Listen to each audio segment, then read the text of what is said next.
brings a lot of confidence to business owners.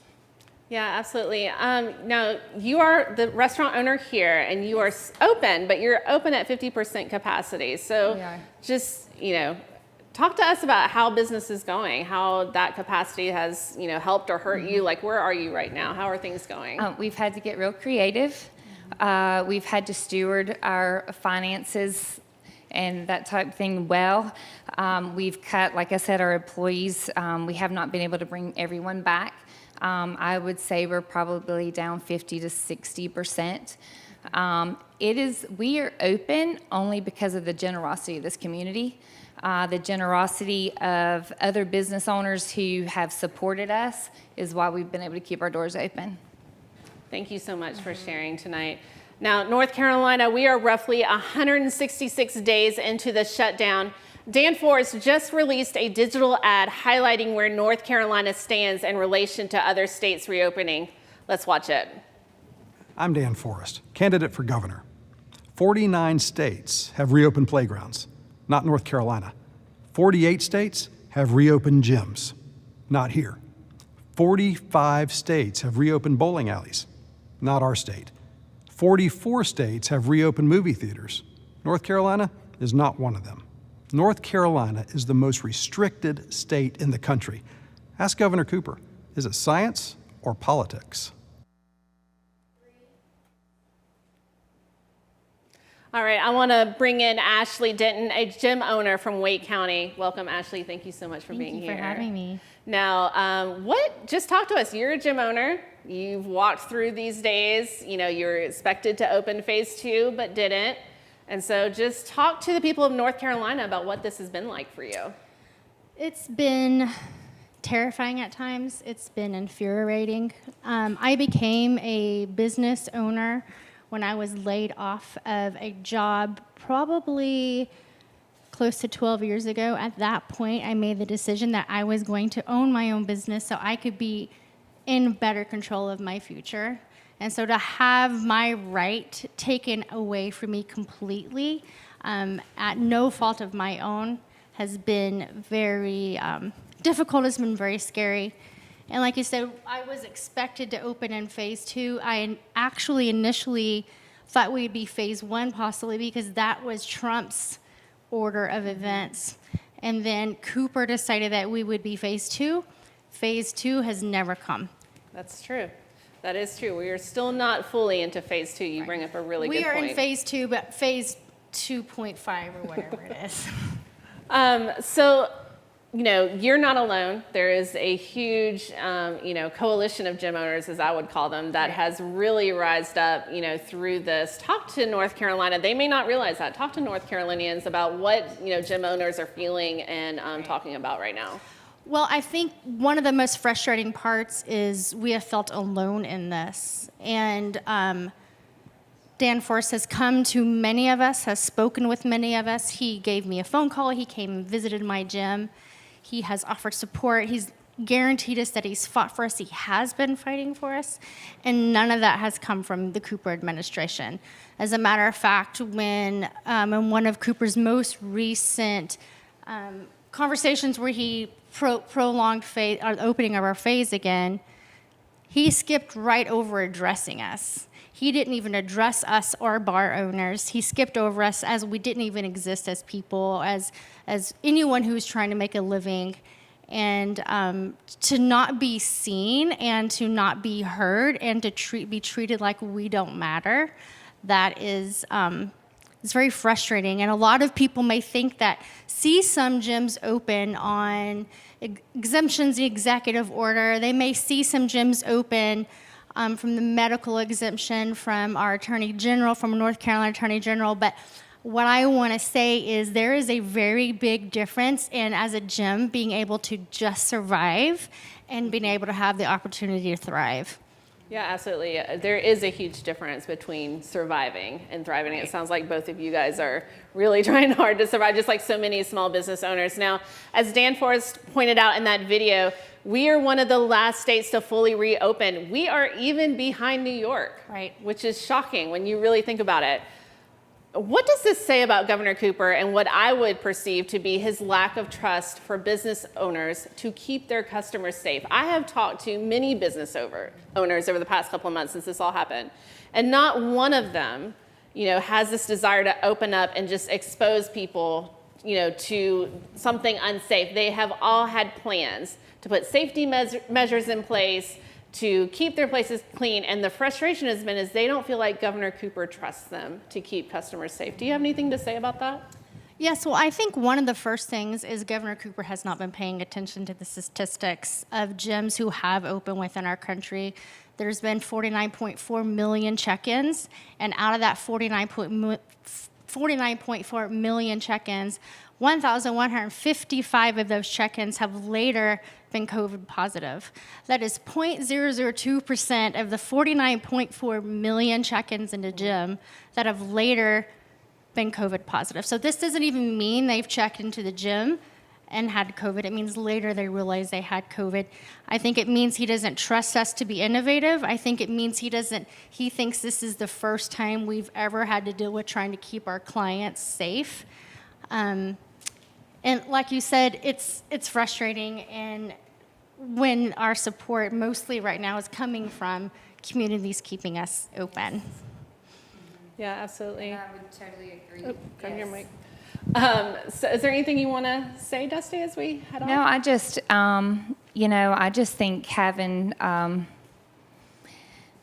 support from Lieutenant Governor Dan Forest has helped us, has encouraged us to keep our doors open. And honestly, the only reason that we have kept our doors open, it's not been financial gain at all. It's just because we have felt that our community needs some normalcy.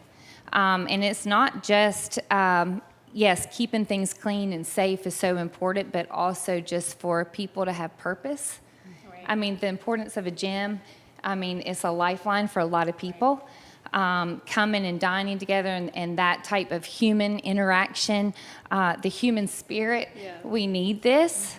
It is keeping things clean and safe, but there's also another element of that, yes. There is So much more to it. Yes. Yeah, absolutely. Well, ladies, thank you so much for joining me. Oh, thank you. All right, North Carolina, we need a governor who will reopen the economy, get us back to work, and protect both lives and livelihoods with the same intensity.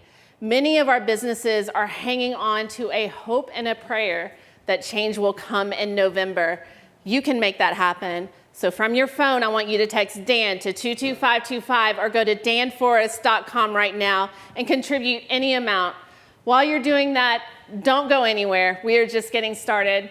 Just ahead, we will be discussing education and leadership, and Lieutenant Governor Dan Forest will be here live.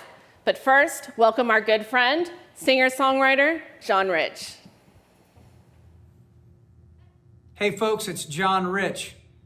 I wanted to give a word to you about how important this election is, and I know you know how important it is that we elect leaders that love this country, that love freedom and the pursuit of happiness and all the good things our country has to offer. Dan Forest, my good buddy, as you know, is running for governor. He needs your vote and he needs your support in every way. Make sure you donate now. Bring all your friends out to this election, and let's put a real patriot in office as governor of North Carolina. You guys sing along with me.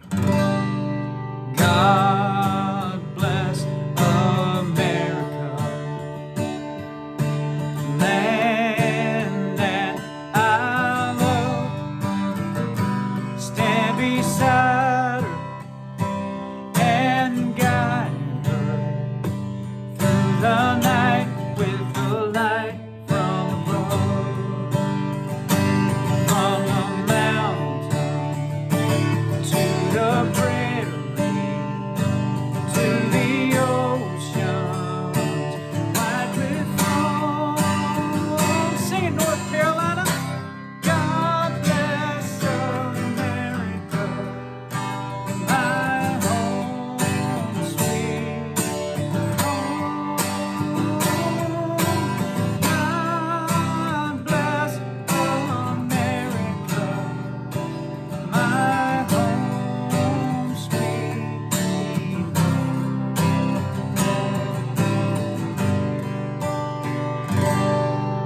God bless Dan Forrest. God bless North Carolina. And God bless America. Let's make it count here in 2020. I am Jimmy Dixon. I am a farmer and chairman of the House Agriculture Committee. In the early days of his first campaign, Dan Forrest dedicated much of his time visiting farmers in their homes and on their farms. Dan's interest in family farmers has never wavered from those early days. North Carolina family farmers will produce over $12 billion in sales this year. Agriculture has a $94 billion economic impact for our state and is our state's #1 driver. Governor Cooper has sold out our farmers by vetoing good farm bills aimed at protecting family farmers from greedy, out-of-state trial lawyers. Governor Cooper has also chosen to stand with ultra-radical liberals who want to destroy our sacred heritage. Dan Forrest pledges his allegiance to our flag. He stands for our anthem, and he kneels only to God. Dan Forrest loves North Carolina, and he loves America. He is prepared to be the next governor of North Carolina. Please support him now with a generous contribution at danforrest.com.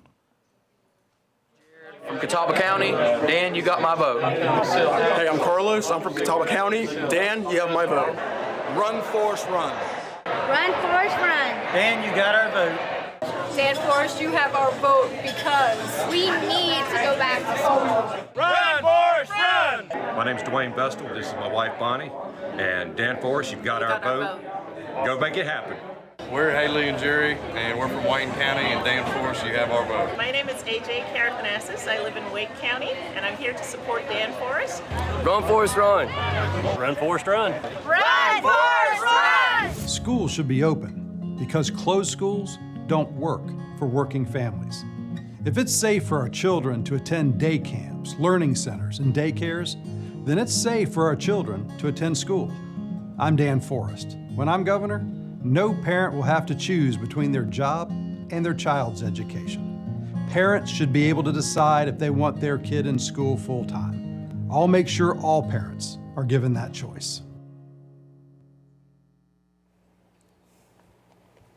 Welcome back, everyone. You just got a first look at a brand new TV ad supporting Dan Forrest, which leads us to our next topic, education. Our students should be in school by now, but instead more than 1 million kids are at home learning due to Governor Cooper's coronavirus restrictions. I want to welcome Brandon Gosey. Brandon is a public school teacher and a member of the Rutherford County School Board and also chairman of our Educators for Dan Forrest Coalition. Welcome, Brandon. Thank you so much for joining us. Glad to be here. Thank you. We're just going to dive right in. So, there's a lot of conversation happening about schools reopening. So just as a public school educator, you're also a father. Talk to us about, what you think about that. Right. As a father, as a school board member in a North Carolina county, and also as a public school teacher, I do support and think it's time that our public schools are open. When we closed in March of this past school year, we didn't have a plan. We didn't know much about COVID at the time. We didn't know how to help protect our students, how to protect our teachers. And so it was probably the right thing to do at the time to close. But now school districts have come together. They've created plans, social distancing, masks, temperature checks, those kind of things to make schools safer. And so I do think it's time to open up our schools. And I'm glad to see that Dan Forrest is supporting that because it's beyond time for us to have our kids back in school. So let's talk about school choice. I know that this is something that's important to you. It's important to me as a parent also.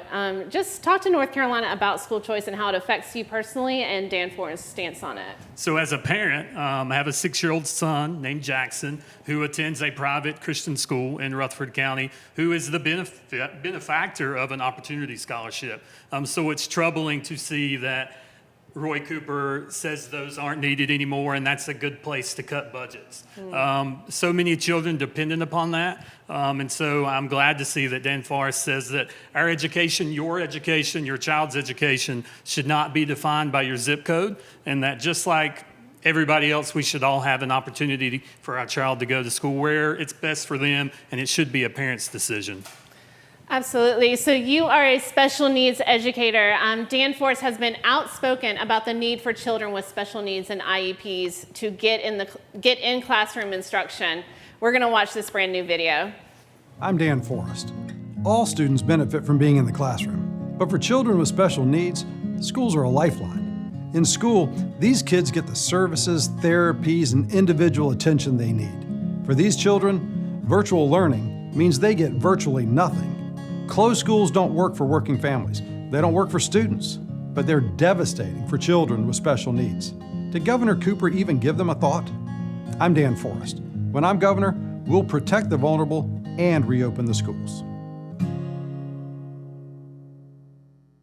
I'm Dan Forrest. All right, Brandon, talk to North Carolina about how important it is for children with special needs and IEPs to get in classroom instruction. Right. So Ruth, every population, school-age population, is at risk. But our special needs populations, those children who have learning disabilities, cognitive disabilities, physical disabilities, those children need to be back in the classroom. They need to have the one-on-one instruction. They need to have their IEP followed.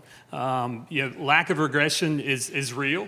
And so when those children don't have those services that's designated in their IEP, we may never make that time back up.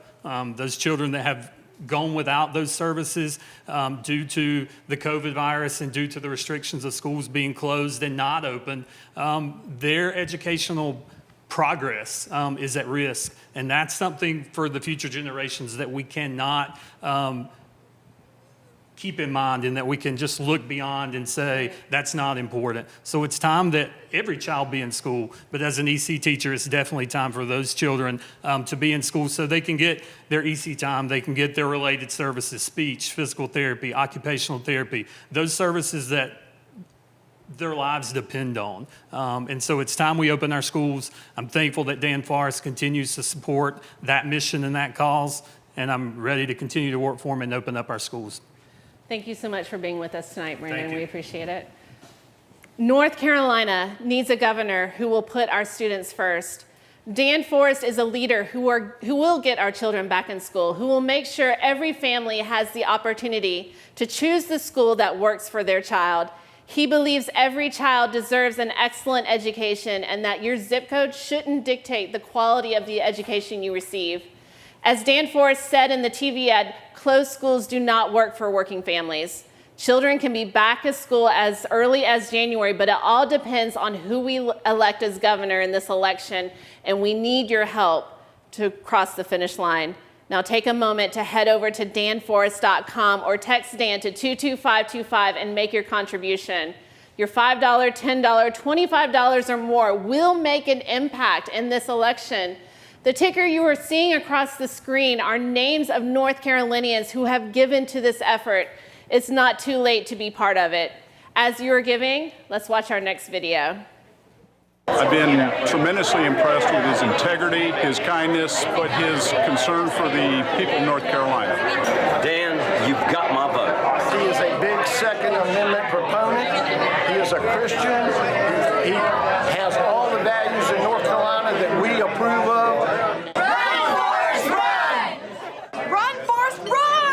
I'm Steve Madison from New Hanover County. Dan, you've got my vote. Run, Forrest, run!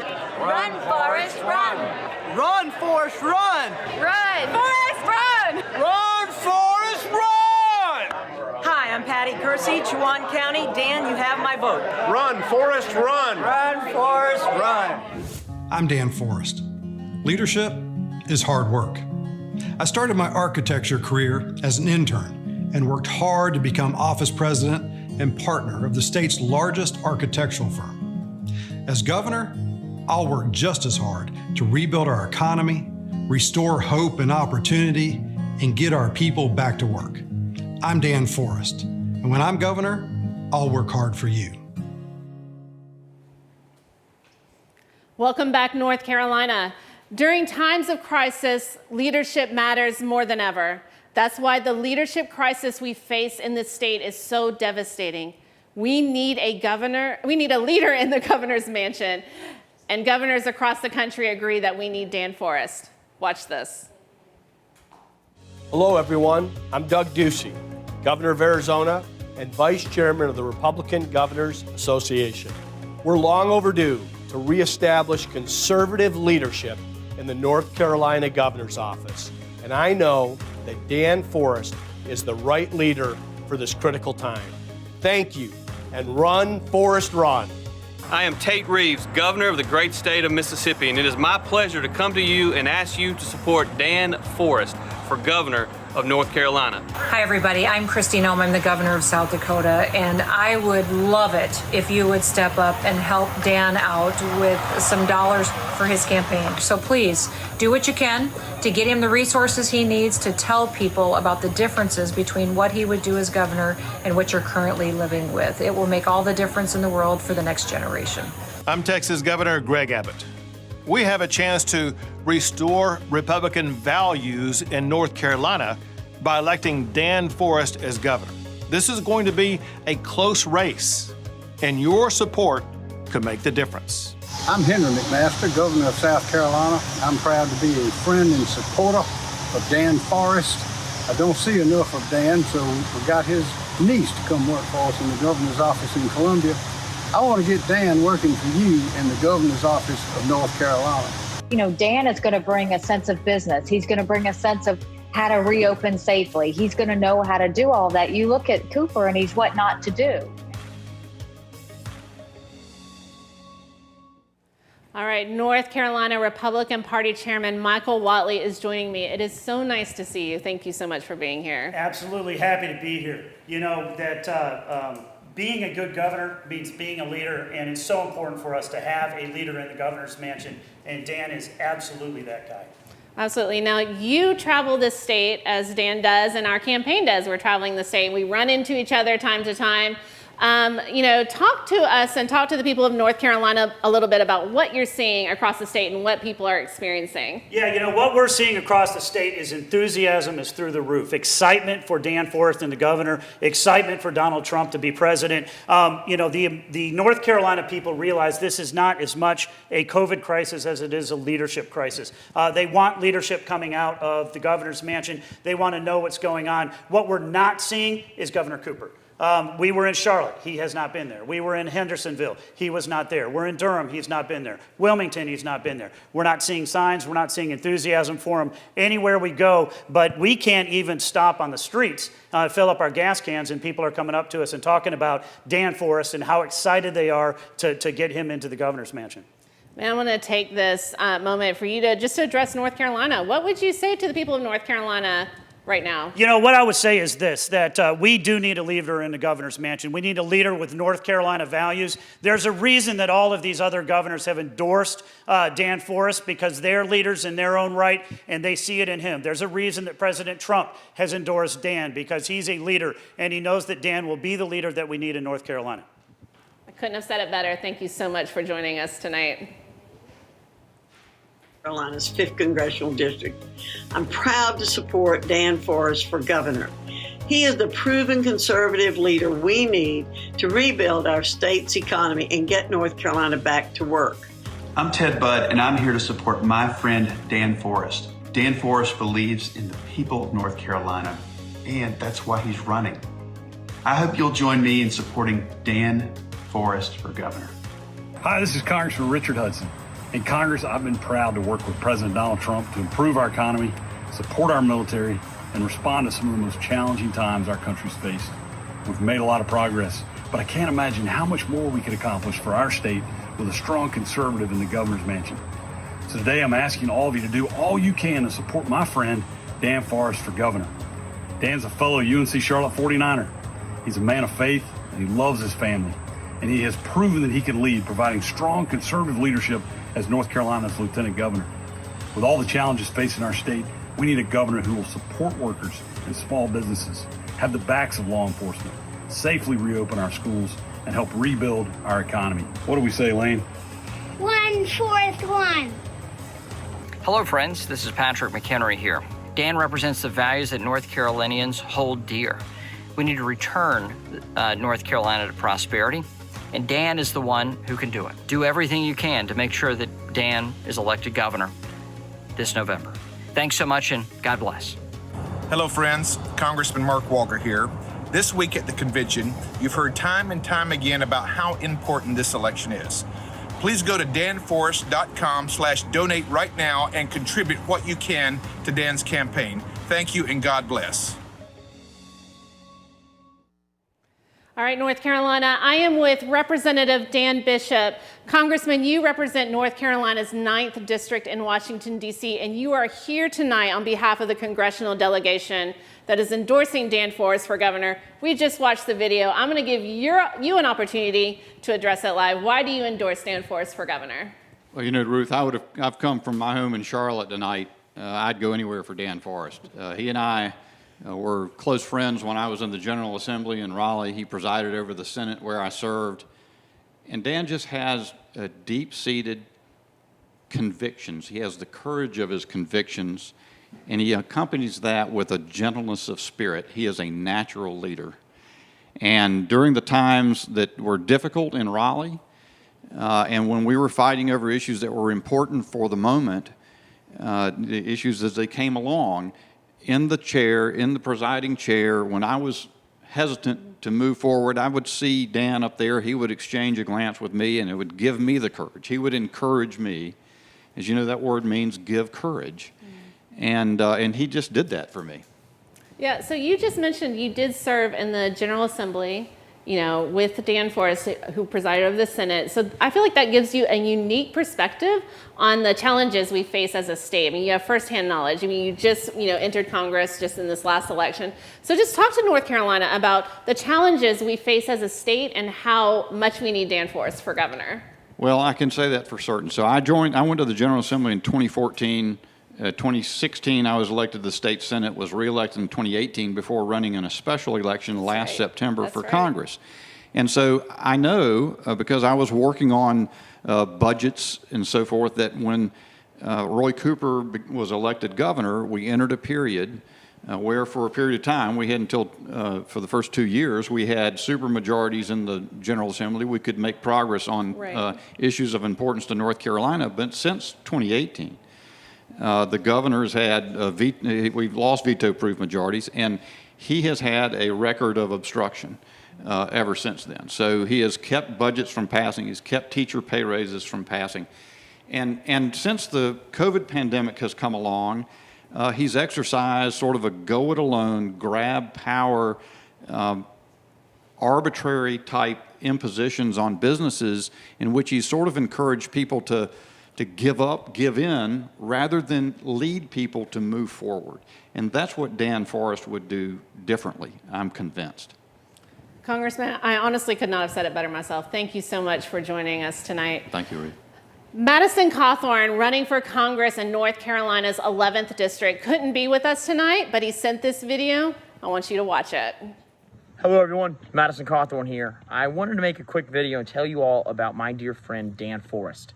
I'm supporting Dan because, he really believed in me. When he was first getting his campaign for governor off the ground, he offered me a role to be able to help him get across the line. And the reason why I was so willing to do so is because North Carolina needs Dan Forest. He's a man who supports law and order, and we're all seeing with these riots that are breaking out all across the country how important that is. But even before that, I was involved before all these riots started breaking out. And the reason I was is because Dan Forest is a man who cares about people. He's a man who, when I want to take a picture with him or when I want to talk with him, I'm a man in a wheelchair. He gets down on one knee to look me in the eye and have a real conversation with me.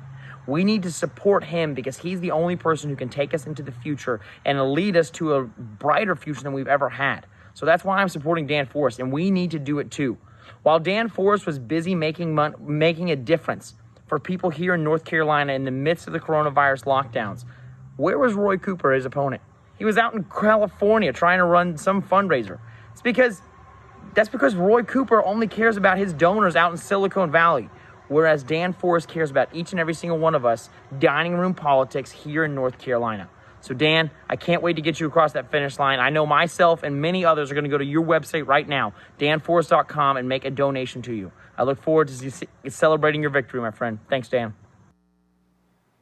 Hi, I'm Leon Threet. As a Marine, a law enforcement officer, and a senior pastor, I've seen honorable, effective, common sense leadership at work.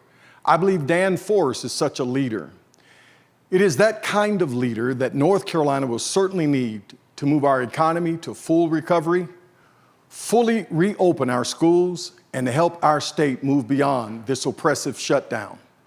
I have observed before, and certainly during this national and statewide crisis, the kind of principled, courageous leader Dan Forest truly is. Real leaders earn the respect of others by making hard decisions and doing the right thing even when they may have to stand alone. I don't believe a crisis or a declared pandemic makes a person an outstanding leader, but it exposes and reveals the kind of leader one truly is. North Carolina needs a governor who can bring our state together across political, racial, and ideological lines. I'm fully confident that Dan Forest can and will do just that. Please vote for Dan and stand with Dan in his commitment to lead all of North Carolinians forward. For with the right leadership, North Carolina's best days are still ahead of us. Would you also partner with Dan with your very best campaign contribution? Go right now to danforest.com or text Dan to 22525. Thank you and God bless.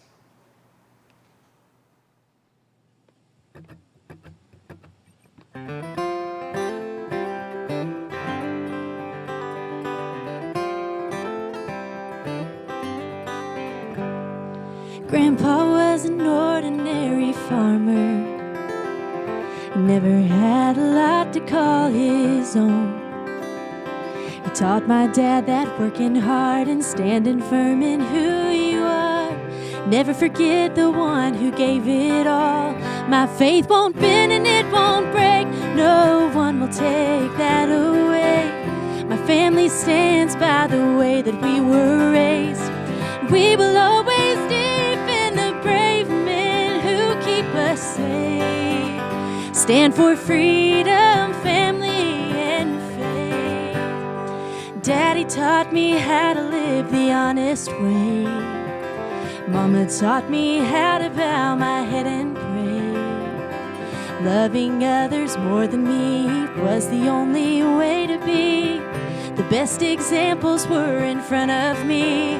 My faith won't bend and it won't break. No one will take that away. My family stands by the way that we were raised.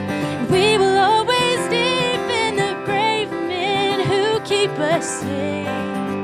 Stand for freedom, family, and faith.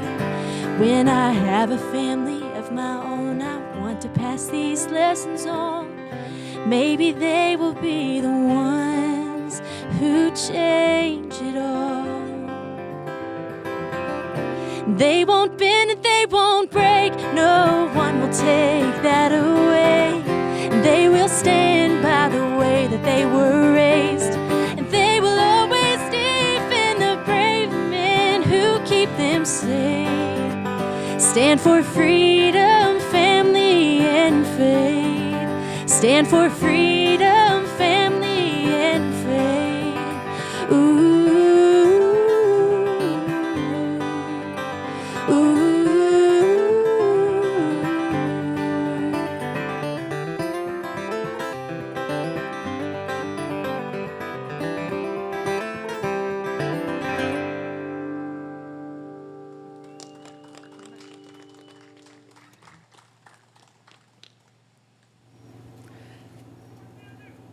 Hey, North Carolina, we are outside. We are in front of Bubba 3. This is our campaign bus. I am joined by Hal Weatherman, the campaign manager for Dan Forest for governor. Thank you so much for being here. We talk a lot about grassroots. We have a strong grassroots network across the state. Talk to the people who may not know what that means.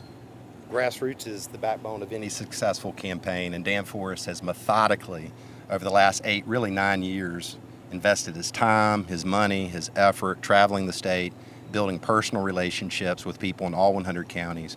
So we're very proud of the fact that we have an old-fashioned chairs network. We have over 200 chairs around the state that are eyes and ears in their communities. They keep us grounded. We call them the pipeline. They distribute our materials. They distribute our signs, all of that. On top of that, those 200 people, we've got over 17,000 volunteers that have signed up. We call them the Run Forest Run Club for this campaign. On top of that, we've got 21 different coalition groups of different key demographics around the state that want to help Dan Forest be the governor of this great state. So we're very proud of it. Yeah, absolutely. So you have been with Dan since the beginning, 2012, when he first ran for lieutenant governor. But a lot of people may not know that you were also you've been with this family for a long time. So you served with his mother, Sue Myrick, who was a congresswoman. But before that, she was the first female mayor of Charlotte. So just no one knows this family, and no one knows Dan Forest probably better than you, besides Alice, obviously, but you've been with this family for a long time. So just talk to us about, what is it about Dan Forest that, has kept you with him this long? Well, yeah, it's a great question. I mean, I don't think, one, it's an honor and a privilege to have spent basically my entire career with one family, the Myrick family and the Forest family. But I would say the thing that I don't think people realize about Dan is how much he has personally sacrificed to serve the people of this state. Dan was a very successful businessman, was senior partner, office president of the state's largest architectural firm. He was basically running a $50 million firm, and then left at the height of his career in his early 40s. He basically forfeited all the earning potential he could have made at that point in his life to come serve the people of North Carolina as lieutenant governor. So it's a great personal sacrifice he has made. I think it speaks volumes as to him and to Alice and their family to sacrifice all of that for the people of the state. So I think a lot of people don't realize there's a personal aspect to this as well. Yeah, absolutely. So look, we're doing this great event tonight. We're raising funds for the final days of the campaign. You have North Carolina watching. What do you want to say? I'm going to hand it over to you to let you address the people of North Carolina. This is your opportunity. Take it away. Well, I would say we're in the final days of this campaign, right? We've got about 60, 65 days until a choice has to be made, and that choice is actually yours. And we have two candidates. We have two men that are laying their names, their reputations out there on the line, and they're both taking different approaches to this. Dan Forest is out actively traveling the state, multiple counties visited. We have large crowds coming, and yes, they are very large. And then our opponent, the governor, has taken a different tack, no in-person events, basically staying in the governor's mansion and trying to run a campaign for there. And I would say simply that you have a simple choice here. The governor won't travel the state, and it's not because of COVID. It's because he's scared. He knows when he leaves the mansion and goes out, the odds are he's going to run into one of the 1.5 million people his actions have laid off from their jobs. If he leaves the governor's mansion and goes out, he's going to run into one of the 600,000 people that are stuck in the unemployment system that his administration has failed to deliver so that these people can't get the help that they need. He knows if he leaves the state, he's going to run into mamas all over the state that now have to quit their job to stay home and supervise a kid to do virtual learning because he didn't have the courage to open up the schools. Closed schools don't work for working families. And so you have a contrast here. Our state can no longer be defined by a virus. It needs to be defined by a vision. So you have a question to answer. Which person can define that vision? Is it Roy Cooper, or is it Dan Forest, businessman, man of faith, man of conviction, who's trying to be one with the people and to govern this state from a position of hope, not fear? For me, the choice is easy. It's Dan Forest, and I ask you to give. If you're a bar owner and you have been laid off, your business has been shut down, and you're upset, we hear you, we feel you. Do something about it. Give. If you're a barber, if you're a beautician, if you're in any one of these professions that our governor had the audacity to deem as non-essential, do something about it. Give, and give now. If you're a churchgoer and your church was shut down, your place of worship was shut down during a pandemic, of all times when we need to seek the Almighty's help, then do something about it. We cannot be defined by a virus. It must be by a vision. Dan Forest will paint a vision, build the right team, and put the plan together to get us on our feet. So give and give now.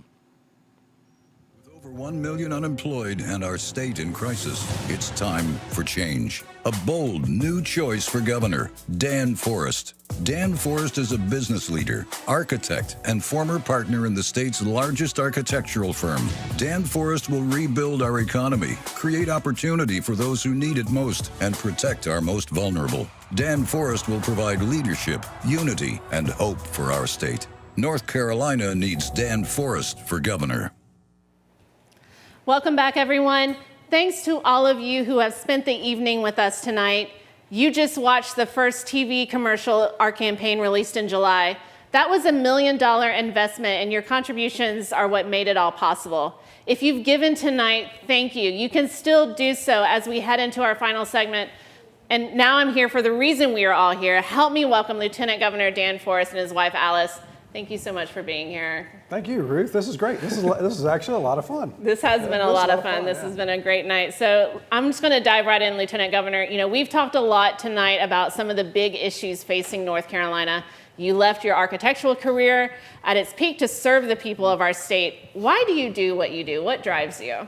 Well, first, it's a calling. I think anybody that, leaves a great career behind, a great job that you love, right at the peak of your career, it better be a calling. It's certainly not a financial benefit in any way. So it's really about serving the people. And, we felt called to do this because we felt a leadership vacuum in our state and in our country. And we said, we want to step up and do something. So that's why we do what we do.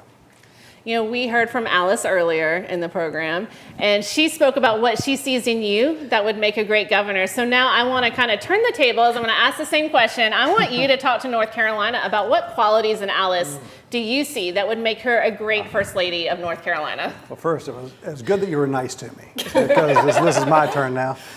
Boy, I tell you what, Ruth, I don't even know where to start.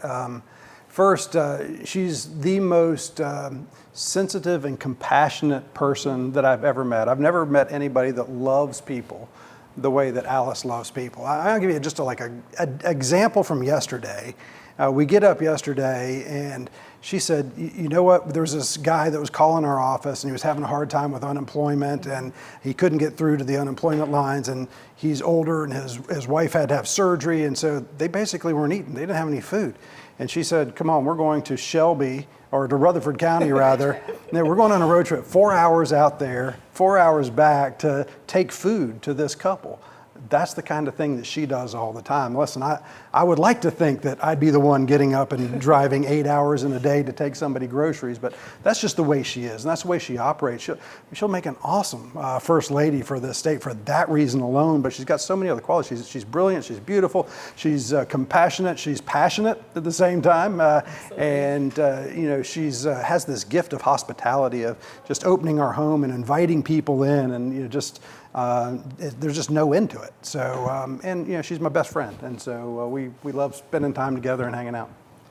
Now, when you announced your campaign for governor, you spoke about unity, opportunity, and possibility. Break that down for us and the people watching who may not really understand what that means. Unity is actually quite simple. It's one of the founding principles of our nation, e pluribus unum, out of many one. Our culture is becoming more diverse, more culturally diverse over time, which creates more and more unique challenges. But even as we become more culturally diverse, all of these cultures are allowed to keep the things about their culture that makes them unique, but at the same time, we need to find the value system, find the things that unite us and tie us together and bind us together. If we do that, I think our best days are yet ahead. Any nation around the world is not a nation unless they unify under a common set of values. And America is the greatest nation that this world has ever seen, primarily because of this simple idea in the Declaration of Independence that all men are created equal and they're endowed by their Creator with certain inalienable rights, and that among those are life, liberty, and the pursuit of happiness. These are things that are not given to us by the government, right? And we have this opportunity as a state to do something even that the rest of the country and even the rest of the world is struggling with. How do we come together under values and vision and things that just bind us together so that we can go into the future in a new way? And then opportunity was primarily about a couple things. One was educational opportunity. There are the haves and the have-nots in North Carolina for education. And I believe that all students deserve the opportunity for an excellent education. And so we need to provide that to students. That's why I'm a fan of school choice. That's why I'm a fan of opportunity scholarships, because the poorest of the poor students, those are left behind in failing schools that have no other opportunity or option for a good education. Those parents now have a chance to send their kids to a good school where their kids have hope for a future. And that's what education should be about, is about the hope that your kids can have at least a similar future that you had, if not a better one. And then the second part of opportunity is about economic opportunity, that everybody can have a chance for a good job, a good paying job that can help them support their family, and that they can have an opportunity to do the same things that we were able to do growing up in this country. Possibility is a little different. It's about casting a vision for the state of North Carolina. What do we want to be, North Carolina, 10 years, 20 years, 50 years down the road, and putting together a vision that we can all coalesce behind as a state and be proud to go try to achieve that vision.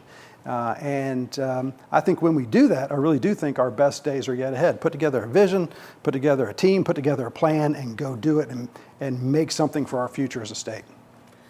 What's at stake in this election? Just there's so much going on both nationally and statewide, and I know you travel the state. You just told this very personal story about what you and Alice did yesterday. Talk to North Carolina about what's at stake. What's at stake in November? Personally, I believe everything is at stake for the future of our country and our state.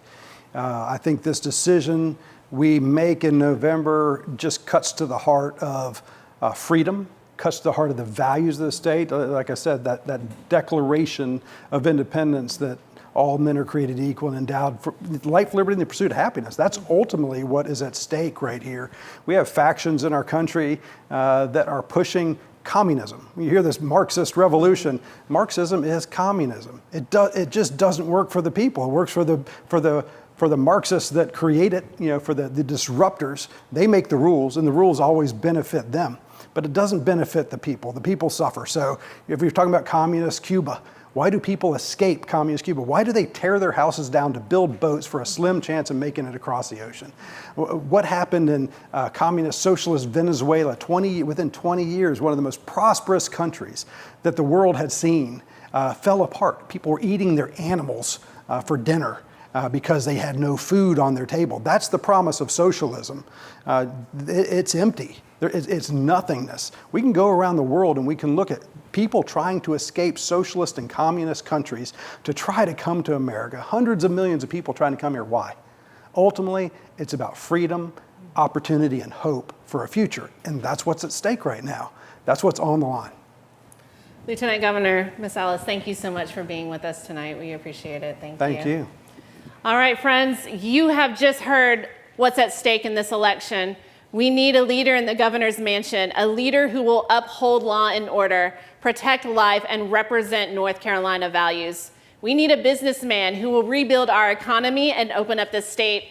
Our schools need to reopen quickly and safely. Friends, our businesses are boarded up, our roadsides are overgrown and littered with trash. This is not the North Carolina I moved to 10 years ago.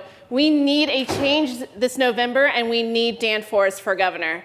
So the time is now to contribute to the Dan Forest campaign. If you haven't already, text Dan to 22525 or go to danforest.com right now and give. Every $10, $20, anything you can do will help us get the message out across North Carolina in the final days of this campaign. Now, this broadcast will be available on our social media after we wrap up, so be sure to share it with your friends and family who weren't able to make it tonight. That's it for us. As we end tonight, I'm going to hand it back over to Summer McMahon. On behalf of Team Forest, I'm signing off, and I'll see you next time.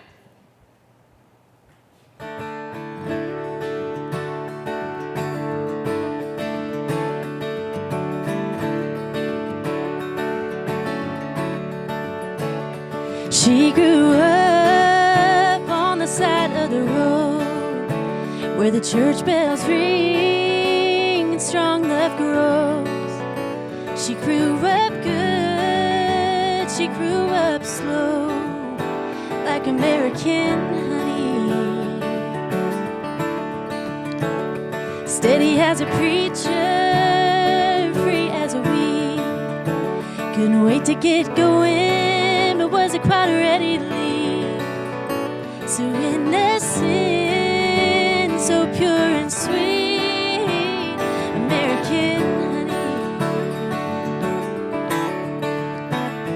There's a wild, wild whisper blowing in the wind, calling out my name like a long lost friend. Oh, I miss those days as the years go by. Oh, nothing sweeter than summertime and American honey.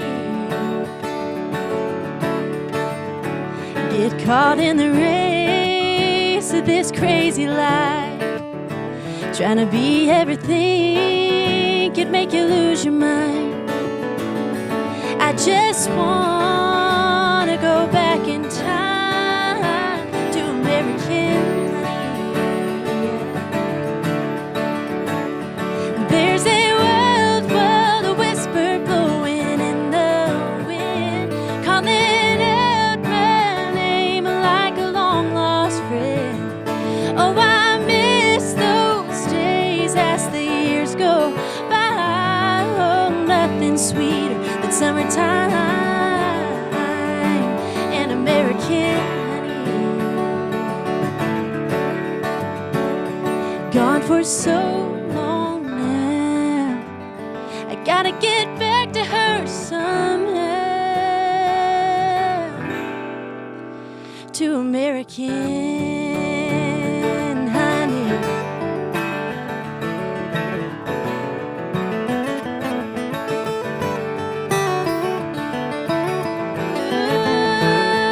There's a wild, wild whisper blowing in the wind, calling out my name like a long lost friend. Oh, I miss those days as the years go by. Oh, nothing sweeter than summertime